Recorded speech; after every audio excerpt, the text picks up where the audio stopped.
Todas las religiones son iguales, no existen diferencia entre las religiones. Al final del día son diferentes caminos que conducen al mismo destino. ¿Será verdad todo esto? ¿Será cierto que no existen diferencia entre todas las religiones del mundo? Acompáñanos en secciones apologéticas.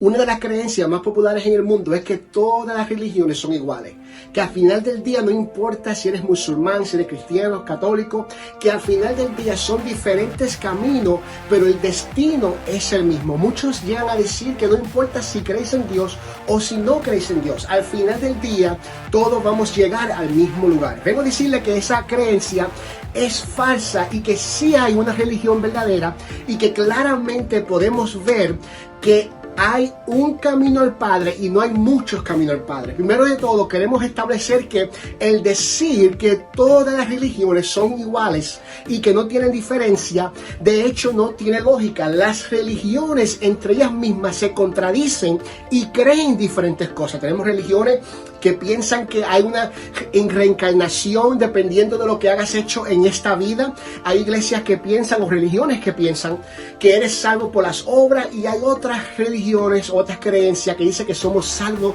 solamente por gracia. O sea, entre las mismas religiones hay aquellas que creen en una vida eterna, hay aquellas que no creen en una vida eterna. Entre ellas mismas se contradicen.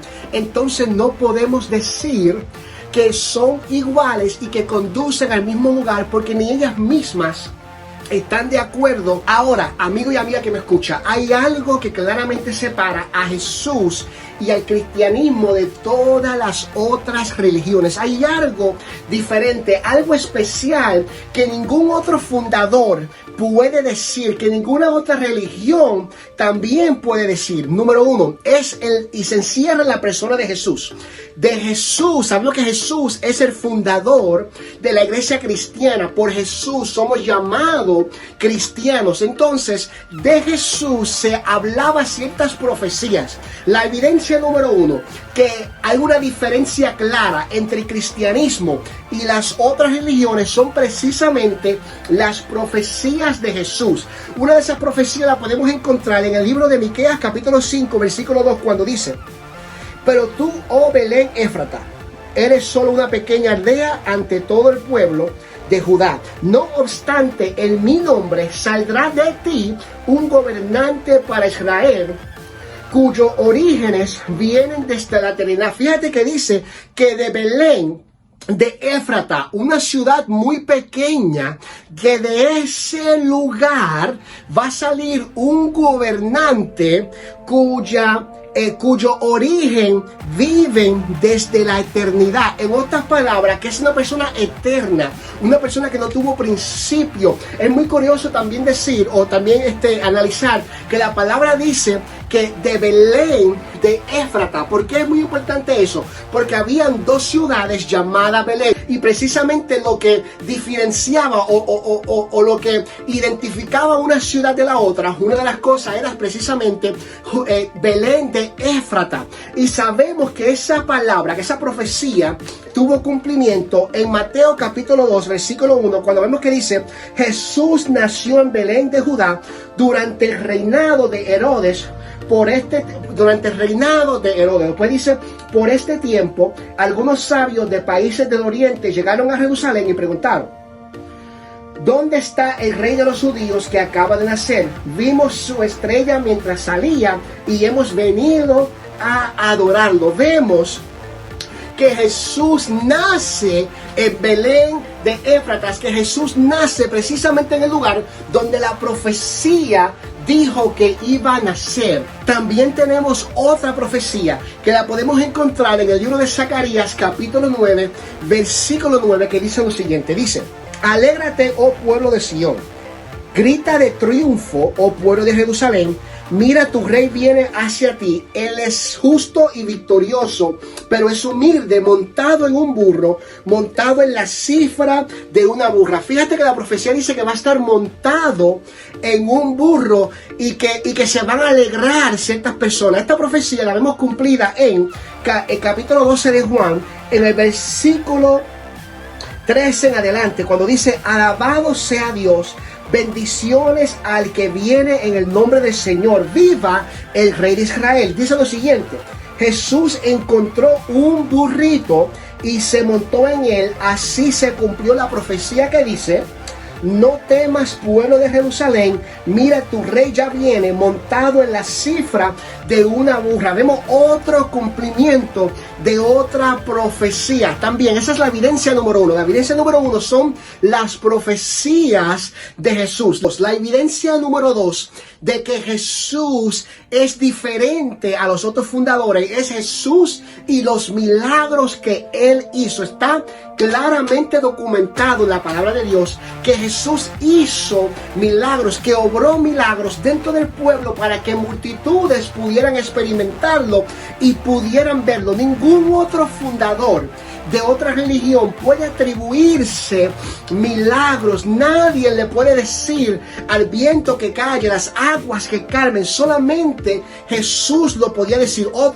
Uno de los milagros, mejor dicho, que Jesús hizo, lo podemos encontrar claramente en Mateo capítulo 12, 22 al 25, cuando dice lo siguiente. Y quiero que presten mucha atención en algo que a veces se puede perder dentro del texto. Dice así, dice: luego le llevaron a Jesús a un hombre ciego y mudo que estaba poseído por un demonio. Jesús sanó al hombre para que pudieran hablar y ver. La multitud quedó llena de asombro y preguntaba: ¿será posible que Jesús sea el hijo de David, el Mesías? Pero cuando los fariseos oyeron del milagro, dijeron: ¿con qué razón puede expulsar demonios? Él recibe su poder de Satanás, el príncipe de los demonios. Fíjense en una cosa muy importante. Cuando Jesús hizo el milagro, los fariseos lo escucharon y no negaron el milagro. Eso es muy importante porque vemos que no podían negar lo que claramente estaban viendo, sino que simplemente dijeron que Él expulsaba o que Él hacía estos milagros con el poder del demonio. Y por eso es que Jesús le dice cómo una casa va a estar dividida o cómo una casa se va a mantener de pie si está dividida entre sí. Vemos que es muy importante notar que no podían negar los milagros porque lo estaban viendo, lo experimentaron, lo vieron. También hay otro milagro muy importante que podemos encontrar en Marcos capítulo 3, versículo 6, cuando dice lo siguiente. Dice Marcos capítulo 3, del 1 a 6, dice así, dice: Jesús entró de nuevo en la sinagoga y vio a un hombre que tenía una mano deforme. Como era el día de descanso, los enemigos de Jesús lo vigilaban de cerca. Si sanaba la mano del hombre, tenían pensado acusarlo por trabajar en el día de descanso. Fíjate que ellos no niegan que Jesús puede sanarlo. Ellos simplemente están en ira porque Jesús definitivamente puede sanar, y buscaban que si Jesús lo sanaba en ese día, iban a acusarlo. Y dice el versículo 2 o 3 en adelante, dice lo siguiente: Jesús le dijo: hombre con la mano deforme, ven y ponte de frente a todos. Luego se dirigió a sus acusadores y les preguntó: ¿permite la ley hacer buenas acusaciones en el día de descanso, o es un día para hacer el mal? ¿Es un día para salvar la vida o para destruirla? Pero ellos no quisieron contestarle. Entonces dice: Jesús miró con enojo a los que lo rodeaban, profundamente entristecido por la dureza de su corazón. Entonces le dijo al hombre: extiende la mano. Así que el hombre la extendió y la mano quedó restaurada.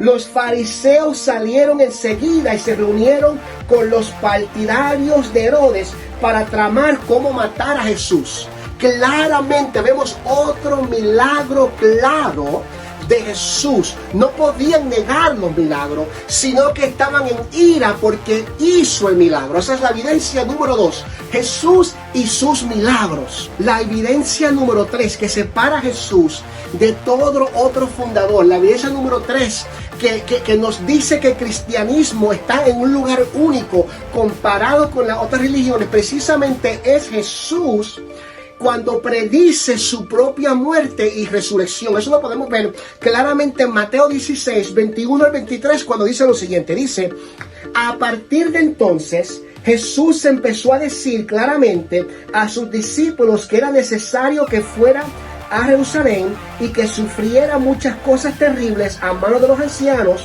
de los principales sacerdotes y de los maestros de la ley religiosa. Lo matarían, pero al tercer día resucitaría.